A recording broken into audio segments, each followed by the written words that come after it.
사랑하는 여러분, 안녕하세요. 오늘도 이렇게 귀한 시간에 함께하게 되어 정말 감사합니다. 혹시 여러분 중에 이런 고민을 해보신 적이 있으신가요? 기도를 드렸는데도 응답이 없는 것처럼 느껴질 때 말입니다. 간절히 기도했는데 하늘이 노쇠 같고 아무리 부르짖어도 메아리만 돌아오는 것 같고 마치 하나님께서 나의 기도를 듣지 않으시는 것처럼 느껴질 때가 있습니다. 특히 절실한 상황에서 기도했는데 응답이 없을 때 우리의 마음은 정말 무너집니다. 정말 하나님이 계시나? 내 기도를 들으시긴 하시나? 혹시 내가 뭔가 잘못했나? 이런 의문들이 밀려옵니다. 어떤 분들은 기도 생활 자체를 포기하고 싶어집니다. 어차피 안 들어주시는데 뭐하러 기도해? 하면서 말이죠. 하지만 여러분, 그런 마음이 드실 때야말로 오늘의 말씀을 들어보시기 바랍니다. 성경은 분명히 말합니다.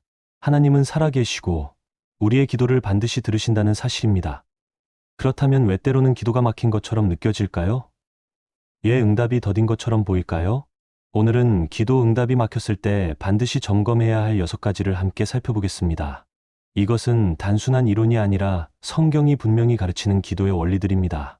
여러분이 이 말씀을 붙들고 기도의 길을 다시 열어가시길 축복합니다. 그럼 지금부터 하나씩 살펴보겠습니다. 첫 번째로 점검해야 할 것은 죄와 회개의 문제입니다. 이사야 59장 2절에서 하나님께서는 이렇게 말씀하십니다. 너희 죄악이 너희와 너희 하나님 사이를 갈라놓았고 너희 죄가 그의 얼굴을 가리워서 너희에게 듣지 않으시게 함이니라. 여러분, 이 말씀은 정말 중요합니다. 기도의 막힘은 종종 죄와 회개하지 않은 마음에서 비롯된다는 것입니다. 죄가 우리와 하나님 사이에 담을 쌓는다고 표현하고 있습니다. 마치 두꺼운 벽이 세워져서 하나님의 음성이 들리지 않고 우리의 기도도 하나님께 닿지 않는 것 같은 상태가 되는 것입니다. 특히 숨겨둔 죄, 반복되는 죄가 있을 때 하나님과의 관계가 단절될 수 있습니다. 우리는 종종 이렇게 생각합니다. 이 정도 죄는 괜찮겠지. 하나님도 이해하실 거야. 하지만 하나님은 거룩하신 분이시기 때문에 죄를 그냥 넘어가실 수 없습니다. 시편 66편 18절에서도 이렇게 말씀합니다. 내가 내 마음에 죄악을 품으면 주께서 듣지 아니하시리라. 마음에 품고 있는 죄악이 기도를 막는다는 것입니다. 이것은 하나님께서 우리를 미워하셔서가 아닙니다. 죄는 본질적으로 하나님과 우리 사이를 차단하는 성질이 있기 때문입니다. 그렇다면 우리는 어떻게 해야 할까요? 기도의 시작을 회개로 여시기 바랍니다. 작은 죄라도 숨기지 말고 고백할 때 막힌 담이 무너집니다. 요한일서 1장 9절에서 약속하십니다. 만일 우리가 우리 죄를 자백하면 그는 미쁘시고 이로우사 우리 죄를 사하시며 우리를 모든 불의에서 깨끗하게 하실 것이요. 회개는 단순히 미안합니다라고 말하는 것이 아닙니다. 진정한 회개는 마음의 방향을 바꾸는 것입니다. 죄에서 돌이켜 하나님께로 돌아오는 것입니다. 혹시 지금 여러분의 마음속에 숨겨둔 죄가 있습니까? 하나님께 고백하지 못하고 있는 일들이 있습니까? 오늘 이 시간이 바로 그것을 정리할 기회입니다. 함께 기도해 보겠습니다. 주님, 제 안에 숨겨진 죄를 깨닫게 하시고 회개함으로 다시 주님의 음성을 듣게 하소서. 제가 알고 있는 죄든 모르고 있는 죄든 모두 용서해 주시고 깨끗한 마음으로 주님께 나아가게 하소서. 예수님의 이름으로 기도드립니다. 아멘. 두 번째로 점검해야 할 것은 잘못된 동기의 문제입니다. 야고보서 4장 3절에서 이렇게 말씀합니다. 구하여도 받지 못함은 정욕으로 쓰려고 잘못 구하기 때문이라. 기도가 응답되지 않는 또 하나의 이유는 동기의 문제입니다. 하나님께서는 우리의 마음의 중심을 보십니다. 겉으로는 좋은 기도를 하는 것 같아도 그 속에 담긴 동기가 잘못되었다면 하나님께서는 응답하지 않으십니다. 예를 들어 사업이 잘 되게 해달라고 기도하는데 그 이유가 다른 사람들에게 자랑하기 위해서라면, 건강하게 해달라고 기도하는데 그 이유가 더 많은 쾌락을 즐기기 위해서라면 이런 기도는 하나님께서 기뻐하지 않으십니다. 내 욕심을 채우기 위한 기도, 내 명예와 체면을 세우기 위한 기도, 다른 사람을 해치기 위한 기도는 응답받을 수 없습니다. 마태복음 6장 33절에서 예수님께서 말씀하셨습니다. 그런즉 너희는 먼저 그의 나라와 그의 의를 구하라, 그리하면 이 모든 것을 너희에게 더하시리라. 하나님의 나라와 의를 먼저 구하라고 하셨습니다. 즉, 하나님의 뜻과 영광이 우선이어야 한다는 것입니다. 그렇다고 해서 우리의 필요를 위해 기도하면 안 된다는 뜻은 아닙니다. 하나님께서는 우리의 일용할 양식까지도 구하라고 하셨습니다. 중요한 것은 그 기도의 최종 목적이 하나님의 영광이어야 한다는 것입니다.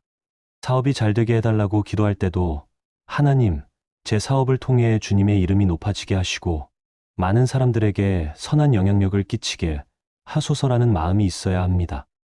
건강을 위해 기도할 때도 하나님, 건강한 몸으로 주님을 더 잘 섬기고 다른 사람들을 도울 수 있게 하소서라는 마음이 있어야 합니다. 여러분의 기도를 한번 점검해 보십시오.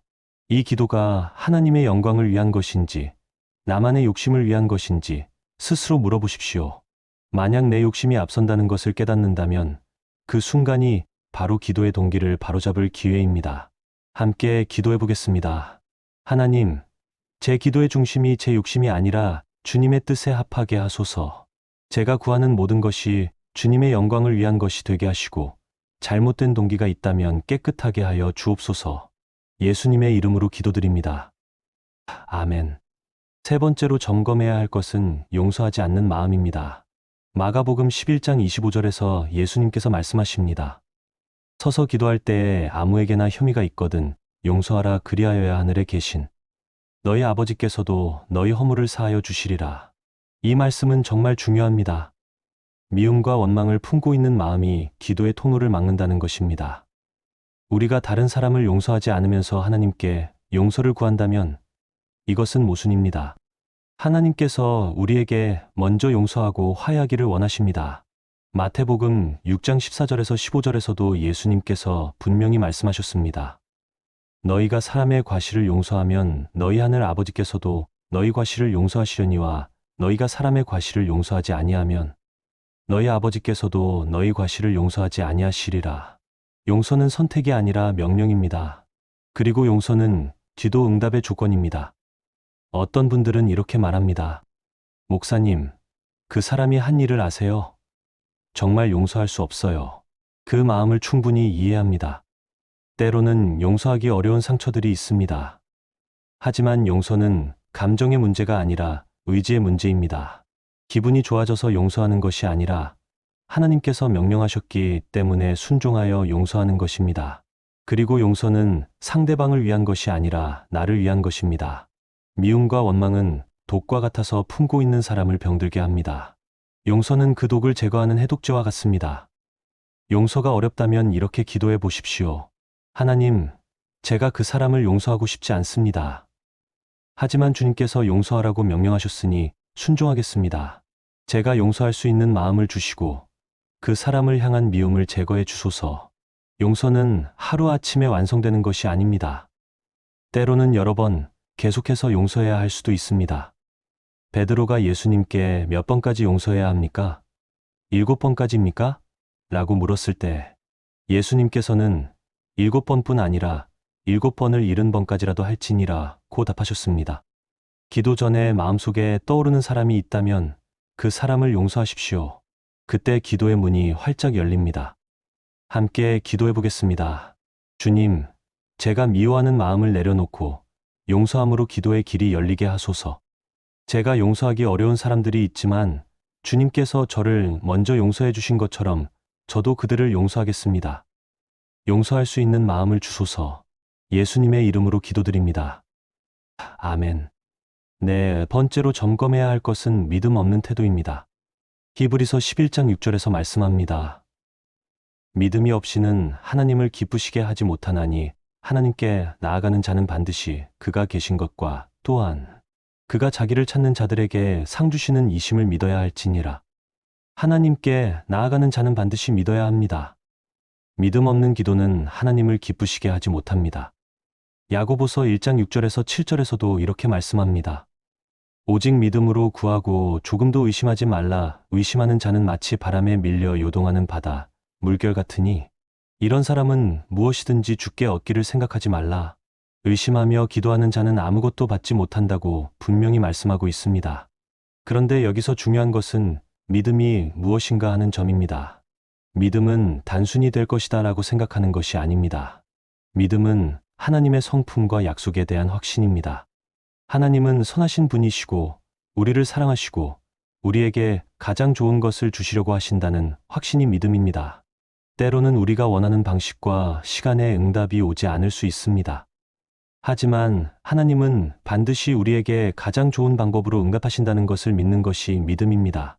마가복음 11장 24절에서 예수님께서 말씀하셨습니다. 그러므로 내가 너희에게 말하노니 무엇이든지 기도하고 구하는 것은 받은 줄로 믿으라. 그리하면 너희에게 그대로 되리라. 받을 줄로 믿는 것이 아니라 받은 줄로 믿으라고 하셨습니다. 이미 응답되었다는 확신으로 기도하라는 것입니다. 물론 이것이 우리가 원하는 모든 것을 다 받는다는 뜻은 아닙니다. 하나님의 뜻과 맞지 않는 기도는 응답되지 않을 수 있습니다. 하지만 하나님의 뜻에 합한 기도는 반드시 응답된다는 확신을 가져야 합니다.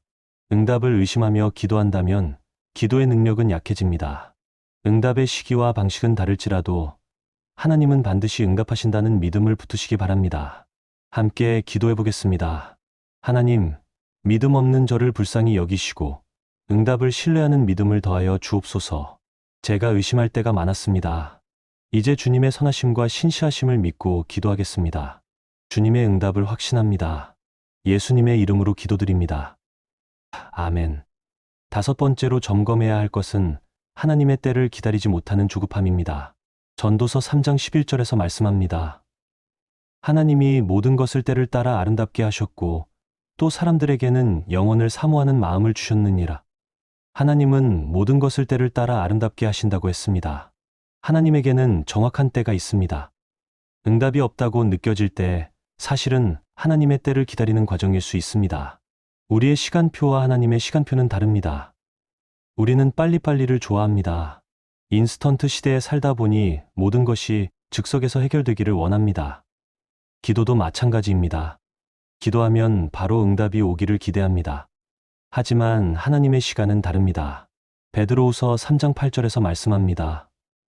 주께는 하루가 1000년 같고 1000년이 하루 같다. 하나님은 시간을 초월하여 계신 분입니다. 그분에게는 우리가 생각하는 늦음이나 빠름이 없습니다. 오직 가장 완전한 때가 있을 뿐입니다. 때로는 우리가 준비되지 않았기 때문에 응답이 지연될 수 있습니다. 때로는 상황이 성숙되지 않았기 때문일 수 있습니다. 때로는 더 큰 축복을 위해 기다리시는 것일 수도 있습니다. 하박국 선지자는 이렇게 고백했습니다. 비록 무화과나무가 무성하지 못하며 포도나무에 열매가 없으며 그럴지라도 나는 여호와로 말미암아 즐거워하며 나의 구원의 하나님으로 말미암아 기뻐하리로다. 상황이 좋지 않아도 응답이 보이지 않아도 하나님을 신뢰한다는 고백입니다. 조급함 대신 인내로 기다리시기 바랍니다. 기다림 속에 믿음이 연단되고 응답은 더 크고 완전하게 다가옵니다. 로마서 8장 28절에서 약속하십니다. 우리가 알거니와 하나님을 사랑하는 자, 곧 그의 뜻대로 부르심을 입은 자들에게는 모든 것이 합력하여 선을 이루느니라. 하나님께서는 모든 것을 합력하여 선을 이루신다고 약속하셨습니다. 지금 당장은 이해가 안 되고 답답할 수 있지만 결국은 가장 좋은 결과로 이끄실 것입니다. 함께 기도해 보겠습니다. 주님, 조급한 제 마음을 다스리시고 주님의 때를 신뢰하며 기다리게 하소서. 제가 이해하지 못하는 상황 속에서도 주님의 선하신 뜻이 이루어지고 있음을 믿습니다. 인내로 기다리며 주님을 신뢰하겠습니다. 예수님의 이름으로 기도드립니다. 아멘. 마지막 6번째로 점검해야 할 것은 순종 없는 삶입니다. 요한복음 14장 23절에서 예수님께서 말씀하십니다. 사람이 나를 사랑하면 내 말을 지키리니 내 아버지께서 그를 사랑하실 것이요 우리가 그에게 가서 거처를 그와 함께 하리라. 말씀에 순종하지 않으면서 기도의 응답만 기대한다면 모순입니다. 하나님을 사랑한다면 그분의 말씀을 지켜야 합니다. 순종하는 삶 위에 하나님의 응답이 세워집니다. 요한복음 15장 7절에서 예수님께서 말씀하셨습니다. 너희가 내 안에 거하고 내 말이 너희 안에 거하면 무엇이든지 원하는 대로 구하라 그리하면 이루리라. 내 말이 너희 안에 거한다는 것은 말씀대로 사는 것을 의미합니다. 말씀대로 살 때 무엇이든지 원하는 대로 구하라고 하셨습니다. 여기서 중요한 것은 순서입니다.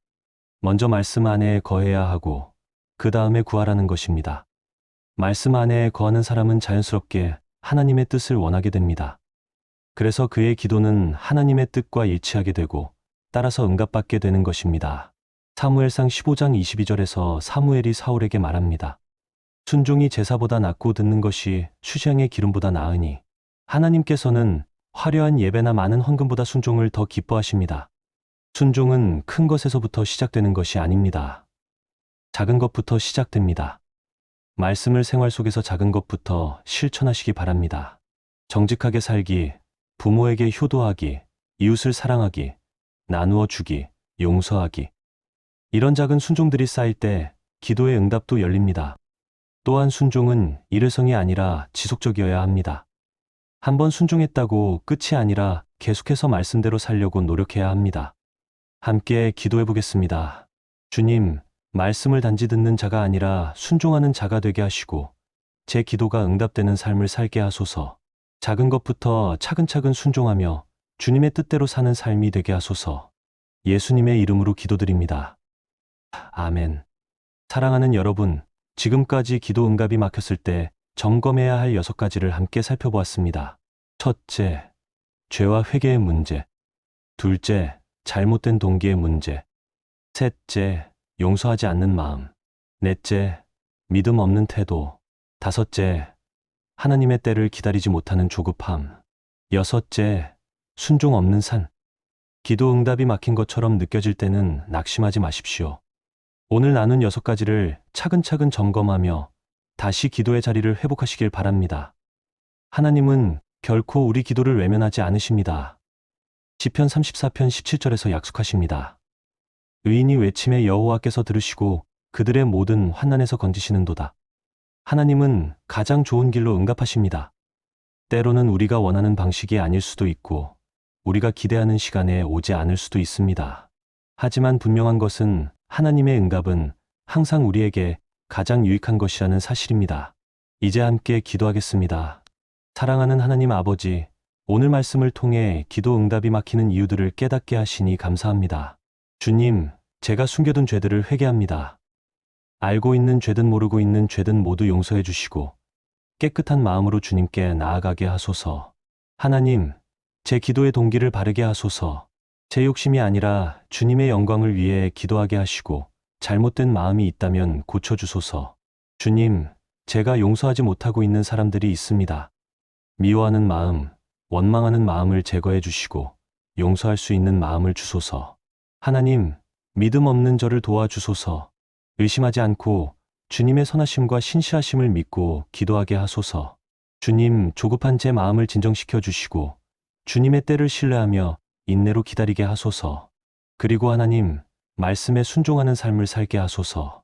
듣기만 하는 자가 아니라 실천하는 자가 되게 하시고 작은 것부터 차근차근 순종하며 살게 하소서. 주님, 이제 제 기도의 통로가 다시 열리게 하소서.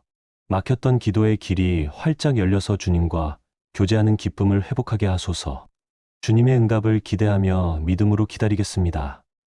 모든 영광을 주님께 돌리며 예수님의 거룩하신 이름으로 기도드립니다. 아멘. 여러분, 오늘의 말씀이 마음에 와닿으셨나요? 혹시 기도, 응답이 막혀 있다고 느끼셨던 분들에게 오늘의 말씀이 새로운 소망이 되었기를 바랍니다. 기도는 하나님과 우리를 연결하는 가장 중요한 통로입니다. 그 통로가 막혀 있다면 우리의 신앙생활 전체가 메마르게 됩니다. 하지만 오늘 우리가 나눈 6가지를 점검하고 회복한다면 다시 기도의 기쁨을 누릴 수 있을 것입니다. 기억하십시오. 하나님은 우리의 기도를 들으시는 분입니다. 시편 65편 2절에서 기도를 들으시는 주여 모든 육체가 주께 나오리이다라고 고백했듯이 하나님은 기도를 들으시는 분이십니다. 때로는 응답이 더딜 수 있습니다. 때로는 우리가 원하는 방식이 아닐 수도 있습니다. 하지만 하나님은 항상 우리에게 가장 좋은 것으로 응답하십니다. 포기하지 마십시오. 낙심하지 마십시오. 오늘부터 새로운 마음으로 기도를 시작하십시오. 회개로 시작하고 바른 동기로 구하고 용서하는 마음으로 나아가고 믿음으로 붙들고 하나님의 때를 기다리며 말씀에 순종하는 삶을 사십시오. 그럴 때 여러분은 분명히 하나님의 응답을 경험하게 될 것입니다. 막혔던 기도의 문이 활짝 열리고 하나님과 교제하는 기쁨을 다시 누리게 될 것입니다. 여러분의 기도 생활이 회복되고 하나님의 응답이 여러분의 삶 가운데 풍성히 임하시기를 축복합니다. 오늘의 말씀이 마음에 와닿으셨다면 좋아요를 눌러주시고 댓글에 아멘이라고 남겨서 믿음을 고백해 보세요. 그리고 구독하시면 매일의 말씀과 기도로 함께 하실 수 있습니다. 이 말씀이 필요한 분들이 주변에 계시다면 영상을 공유해 주세요. 많은 분들의 기도 생활이 회복되기를 소망합니다. 다음 시간에도 더욱 은혜로운 하나님의 말씀으로 함께 만나요. 하나님의 응답이 여러분의 삶 가운데 반드시 임하길 축복합니다. 하나님께서 여러분을 사랑하십니다. 안녕히 계세요.